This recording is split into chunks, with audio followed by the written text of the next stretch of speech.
ગુરુગાથા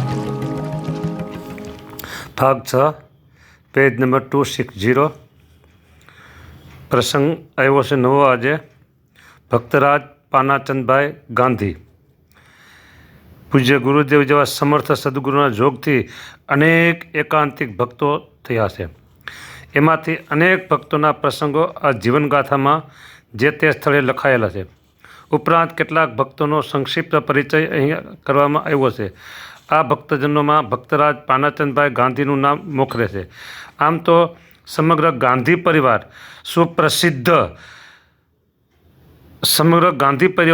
સુપ્રસિદ્ધ છે. આ પરિવાર ઉપર સદગુરુ બાળમુકુદાસ સ્વામીનો અઢળક રાજીપો હતો.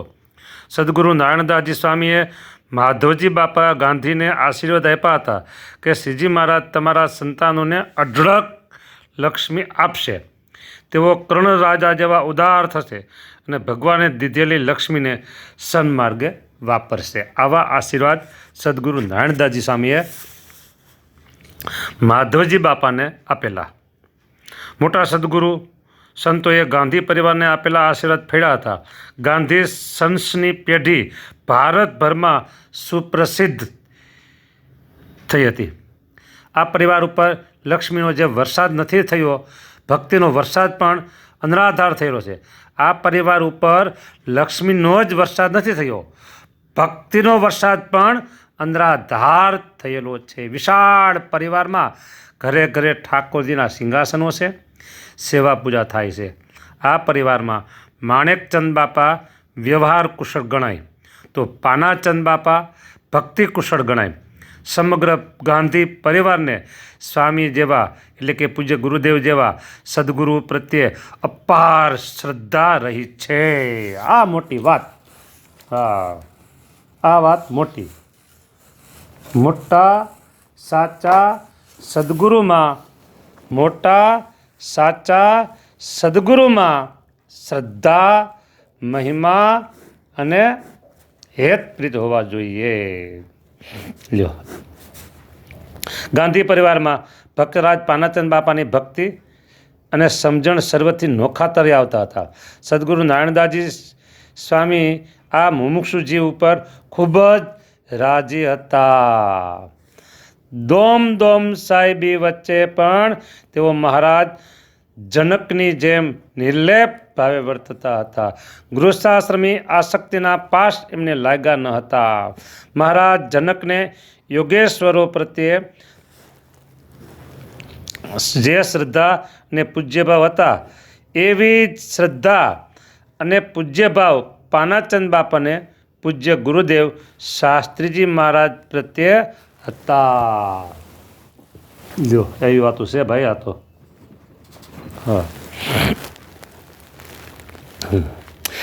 સામાન્ય રીતે વાણિયાના દીકરાનું શરીર પોચા ગાડલા જેવું હોય, જ્યારે પાનાચંદ બાપાનું શરીર ખડતલ હતું.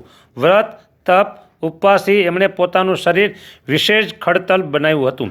પાનાચંદ બાપાના ધર્મપત્ની મણિબા વર્ષો પહેલાં છેક ઈસવીસન 1953માં અક્ષરવાસી થયા હતા. પાનાચંદ બાપાએ ધાર્યું હોત તો તેઓ બીજા લગ્ન કરી શક્યા હોત, પરંતુ સંસારમાં અનાસક્ત આજીવે સંસારની માયામાંથી મન સંકેલી લીધું હતું અને વૈભવ સંપન્ન ઘરમાં રહીને જીવનભર સાંખ્યયોગી જીવન જીવવાનું પસંદ કર્યું હતું. અઢળક સંપત્તિ હોવા છતાં પાનાચંદ બાપાનું જીવન સીધું, સાદું, ભક્તિપરાયણ હતું. તેઓ અઢળક સંપત્તિ હોવા છતાં બોલો, કાંઈ ન હોય તો તમે હોય. આ તો અઢળક ધન સંપત્તિની વચ્ચે અઢળક સંપત્તિ હોવા છતાં પાનાચંદ બાપાનું જીવન સીધું, સાદું અને ભક્તિપરાયણ હતું. તેઓ સાધુઓની જેમ વ્રત, જપ, તપ, ઉપવાસ કરતા. 12 મહિના ઠંડે પાણીએ સ્નાન કરતા. ઓ બાપરે બાપ, ઠંડી સળી ગઈ, ઠંડી.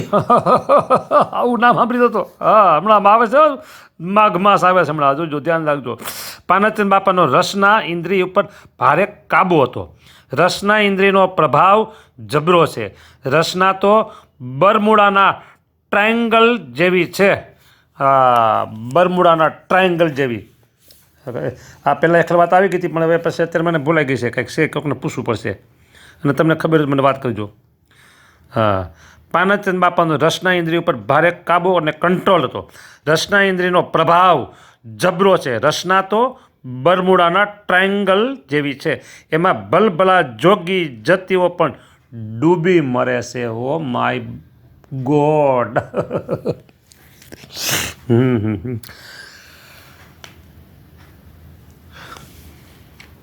આમાં બધા થાપ ખાઈ જઈશો.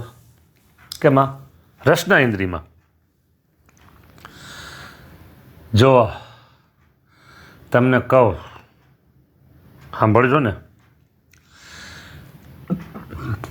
નંદ સંતો, ત્યાર પછીના સંતો લગભગ સવારમાં તો બ્રેકફાસ્ટ હતો જ નહીં.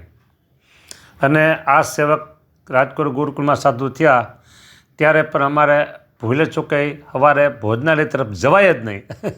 અને ભૂલે ચૂકે એ બાજુ ગયા હોય કામ ખાધે તો એ કોકને થાય કે સવારમાં હા એ બાજુ કેમ ગયા હતા.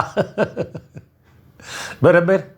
એટલે ભૂલે ચૂકે ભોજનાલય તરફ જવાય જ નહીં. હા, સમજી ગયા ને તમે? સવારમાં હો. હા, બપોરે જવાનું બધાએ, સાંજે હાફ એટલે કોઈ જાય ને કોઈ ન જાય. હા, આવું હતું. અને હે મહારાજ, સ્વામિનારાયણ સ્વામિનારાયણ સ્વામિનારાયણ. કેમ આમ કેમ બોલવું પડ્યું? અરે બોલવું જ પડે ને. હવે ભગવાન ઉગારે તો આમાં જ ઉગરાય એવું છે અત્યારે તો. હા, પણ છતાંય તમને કહી દઉં, આ સેવક ઉપર કૃપા છે ભગવાનની. શું કામ? કે કાં હોય સોરણનું શાક, કાં પાલકની ભાજી અને હળગવાની શીંગો અને મોરિયાની ખીચડી. બીજું મળે શું? દૂધ છાશ. હા, એટલે ભગવાનની કૃપા મારી ઉપર થયેલી છે. હા, એ તમને કહી દઉં. નહીં તો પછી હું બુડી જાત. ભગવાન આવું ને આવું મને રાખજો. હા, રસના ઉપર હો. પોતાની જાતને સ્વતંત્ર માનનારી આખી માનવજાત પોતાની ઇન્દ્રિયોને આધીન વર્તે છે. એમાં પણ રસના ઇન્દ્રિય તો ભલાને રીતસરના ગુલામ રાખ્યા છે. બોલો, અમે ગુલામ ન રહી કોઈના, અમે કોઈના આધીન ન રહી. અરે બાપા, તમે જ તમારી ઇન્દ્રિયને આધીન છો. જીતમ સર્વમ જીતે જગત ના ભાગવતનો શ્લોક છે. જીતમ સર્વમ જીતે રસે. જેણે રસના જીતી એને સર્વે ઇન્દ્રિયો જીતી લીધી. જો આ લૂલી એટલે જીબડી. બરાબર. શિક્ષાપત્રી કેવી છે? 212 શ્લોક. એમાં ઘણો બધાના વિભાગીકરણ કરો તો થોડાક જ આવે. બરાબર. એટલે કોઈને ડબલ ચાન્સ ન મળે. પણ શ્રીજી મહારાજે રસના ઇન્દ્રિયને ડબલ ચાન્સ આપ્યો.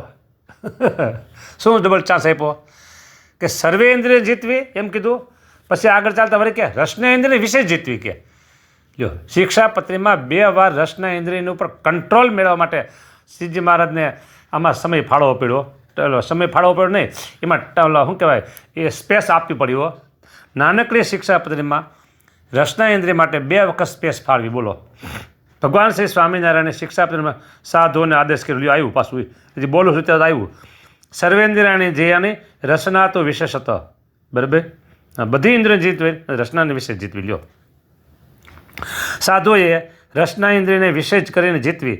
પાનાચંદ બાપા સાધુ ન હતા, છતાં એમણે રસના ઇન્દ્રિય જીતી લીધી હતી. જો જે દી નહોતું ને કાંઈ આ સંપ્રદાયમાં, તે દિવસે વૈભવ નહોતા. જો હું બહુ જ એક સમજદારીપૂર્વક બોલું છું. મારો શબ્દ મારે પાછો ખેંચવો પડે એમ નહીં. સમજો, સમજદારીપૂર્વક આ સેવક વાત કરે છે. બરાબર. જે વાત કરવી છે એ એક સમજદારીપૂર્વક થાય છે. એક વખત એટલે એક સમય તો પરિવર્તન થયા કરતા હોય છે. બરાબર. ગુણાતીતાનંદ સ્વામી સવારના પહોરમાં બધા સંતોની સાથે સાંખળા વદરના ગામમાં જે વીડી હતી ગાયો માટે ઘાસચારો, ત્યાં વીડી વાટવા જવાનું થાય. એટલે સવારમાં નાસ્તો કરવો પડે. દૂર દૂર જવાનું હોય, ચાલીને જવાનું હોય, ત્યાં સેવા કરવાની હોય બપોર સુધી, એટલે ટીમણ કરી લે બટક કટક બ્રેકફાસ્ટ. શેનો? આગલા દિવસના સાંજે રોટલા જે બનાવ્યો હોય એ વધ્યા હોય અને સવારે એને શેકી નાખે ભઠ્ઠા ઉપર ગરમ કરે, એને ખુરમા કહેવાય. એ રોટલો અને છાશ, આ સવારનો નાસ્તો. એક ભક્તરાજ સ્વામીના દર્શન કરવા આવ્યા, બરાબર, જ્ઞાતિના હતા, એટલે હું જ્ઞાતિનું નામ નહીં લઉં. નામ એ ભક્તરાજનું નામ ખબર છે, પણ ભક્તરાજનું નામે નહીં બોલું. ખોટો વિવાદ આપણે કોઈને દેવો નથી, ચાન્સ દેવો નથી વિવાદ કરવાનો. એટલે સ્વામી પાતર, લાકડાનું પાતર લઈને બેઠા છે, દરવાજે ઊભા રહે રસોડાના ભંડારના, અને ભક્તરાજ દર્શન કરે છે. એટલે સંતોએ લાકડાના પત્તરમાં સુકાઈ ગયેલો આગલા દિવસનો રોટલો નાખ્યો. રોટલો લાકડા જેવો અને પત્ર પર લાકડાનું, બે લાકડા ભટકાના અવાજ થયો. એટલે પેલા ભક્તને એમ કે લાડવો સામેને પીરસો. પછી ખાટી બળા એવી છાશ પીરસી, એટલે એને થયું દૂધ પીરસું. પછી ઉપરથી મીઠું નાખતા હતા પીરસનારા, બરાબર. એટલે ઓલા કે હા સ્વામી દૂધમાં મીઠું? અરે બાપા દૂધ નથી તો આખું ફળમાં આ ખાટી બળા છાશ છે. એક દી આવો સમય હતો. પછી આ સેવકના સાધુ થયા એ સમય, ત્યારે રસોડા તરફ કોઈ જવાતું નહોતું. એ વાત આગળ કરી દીધી. આ બે નહોતું આ બધું કાંઈ. ત્યારે શું કહેલું, ટકાવારી પ્રમાણે પ્રાયોરિટી વધારે સંતોના નિર્મળ અંતઃકરણ હતા, નિર્મળ મન હતા, હા, અને ભજન ભક્તિથી ભરપૂર હતા. જેવો ખોરાક એવી માનસ પટલ ઉપર અસર થાય છે ખોરાકની, બરાબર. સાત્વિક ખોરાક હતા અને ભજન ભક્તિ ભરપૂર હતા. સમય પરિવર્તન થાય છે, જમાનો દોડે છે, એમ સંપ્રદાય પણ એની સાથે દોડતો હોય. સંપ્રદાય દોડે છે એટલે સંપ્રદાયમાં રહેનારા એ લોકો દોડતા, એમ કહેવાય. દોડે બધાય, બરાબર. અને આજે લક્ષ્મી દેવીની એટલી કૃપા વર્ષા થઈ છે, એટલી કૃપા વર્ષા થઈ છે. સત્સંગ બહાર પણ એટલી કૃપા છે ને સત્સંગમાં એટલી કૃપા છે. અઢળક ધન સંપત્તિ ગૃહસ્થના ઘરમાં આવે છે. ગૃહસ્થના ઘરમાં અઢળક ધન સંપત્તિ આવે એટલે અમારે કંઈ પરસેવો પાડવાનું હોય નહીં કંઈ. સમજી ગયા ને તમે? એટલે એ બધું પછી 10મો ભાગ 20મો ભાગ, એ સિવાય લ્યો સ્વામી, બોલો સ્વામી, આ સ્વામી, આટલું કેટલું, આમ તેમ, આ બધું એ લીલા લહેર હોય. આજે મારી રસોઈ, કાલે કે મારી રસોઈ, કે મારી રસોઈ. શું કરવું આમાં? વાંક તમારો છે ગ્રહસ્થનો. વાંક તમારો છે. જે કાંઈ અમારામાં માઇનસ પોઈન્ટ થયા હોય તો એ વાંક તમારો છે. તમે આટલું બધું કામ નથી દીધું, બસ. બરાબર. આ તો બધી રમૂજની વાતો છે, હરખની વાતો છે, બીજું કાંઈ વાંધો નહીં. બધા ભજન ભક્તિ કરતા હોય છે. ભલે તમારે આ બધી પ્રવૃત્તિ હોય, એટલે કોઈ સવારમાં નાસ્તા પાણી કરતા હોય, પણ છતાં એની સાથે સેવા પ્રવૃત્તિ અત્યારે જોરદાર ચાલે છે. અને બીજું, શરીર માય કાંગલા થઈ ગયા, ખોખલા થઈ ગયા. એટલે સવારમાં કંઈક જોઈ ન જોઈ એમ નહીં. હું સવારમાં દૂધપાન તો કરું છું. હા, મેં તો મારું કહી દીધું પહેલાં, બરાબર. હા, પણ તમને જાણવા માટે કહું છું અને તમને શીખવા માટે કહું છું. ઉઠ્યા પછી 6 કલાક પછી હું આ દૂધપાન કરું છું. 6 કલાક પછી, ઉઠ્યા પછી 6 કલાક પછી. એક રાજુભાઈ કરીને વૈદ્ય છે, અત્યારે એને આહારની પદ્ધતિ બદલાવી છે. એટલે એને એમ કીધું કે 6 કલાકનો દરરોજ માટે નકરોડો ઉપવાસ કરો. કે ઘણા લોકો સવારમાં ઉઠીને પાણી પીતા હોય છે, ગરમ પાણી. આ બધી ઘણી બધી જુદી જુદી અત્યારે વૈદ્યોની આ બધી ટ્રીટમેન્ટ બહુ છે. એમાં મને આ રાજુભાઈની ટ્રીટમેન્ટ ગમી કે જેમાં પછી 6 કલાક જવા દેવાની, પછી પાણી પીવું તો પાણી, દૂધ પીવું તો દૂધ, જે કંઈ કરવું એ 6 કલાક પછી. હા, એટલે એને એવું કીધું હતું કે 6 વાગે ઉઠે લોકો, બરાબર. એને સમાજની દ્રષ્ટિએ કીધું. અને 6 કલાક એટલે 12 વાગે એને નાસ્તો કરવાનો, ફૂલ નાસ્તો કરવાનો 12 વાગે એમ. હવે હું 3 વાગે ઉઠતો હોઉં તો મારે 9 વાગે દૂધપાન થાય. કોઈ વખત હું ખાલી જળપાન કરું, કોઈ વખત ત્રોપાનું જળ, આ 9 વાગે. અને પછી મારે 12:30 થાળ થાય. એટલે મેં એમ કીધું કે કહેવાય વાંધો તમારી રીતે તમે કરો, પણ 6 કલાક તમારે રાખવાના કહે. એટલે આવી રીતે છે બધું. એટલે બધું સરખું થોડુંક બેલેન્સ જળવાય રહે બધું. આ બધું રાખ્યું હોય ને એવું થોડાક નિયમ તો એ રાખવા જરૂરી છે. હા, ઉનાળામાં કેરીની ઋતુ શરૂ થાય. મહારાષ્ટ્રમાં સુપ્રસિદ્ધ રત્નાગીરી આફૂસ કેરી પાકે ત્યારે મુંબઈમાં સર્વથી પ્રથમ કેરીના કરંડિયા ગાંધીબંધુઓના ઘરમાં આવે. પરંતુ નવાઈની વાત એ હતી કે પાનચંદ બાપાએ જીવન પર કેરી નહીં ખાવાનું નિયમ લીધું હતું. ચાતુર્માસમાં તેઓ 1 મહિનો માત્ર મગનું સેવન કરતા. વિચાર કરો, આમાં કેરીની વાત આવીને રત્નાગીરી કેરી, આફૂસ કેરી. આજ કોરોનાના આગલા વર્ષે એક હરિભગતનો ફોન આવ્યો, યુવાન છોકરો, અને નવી સવી જોબ મળી હતી કંપનીમાં, અને મારા વિશે ખૂબ ફોન કર્યો કે કેરી. મેં કહ્યું કેરી હતી અમારે અહીં ન હોય, હજી ઘણી બધી વાર છે. ઘણી બધી લાંબી વાત થઈ. પછી એને કેરી મોકલી કે ભૂમેલ ગુરુકુળ 2 બોક્સ. તો ટાઈમ થઈ ગયો છે, નહીં આગળ. જય સ્વામિનારાયણ.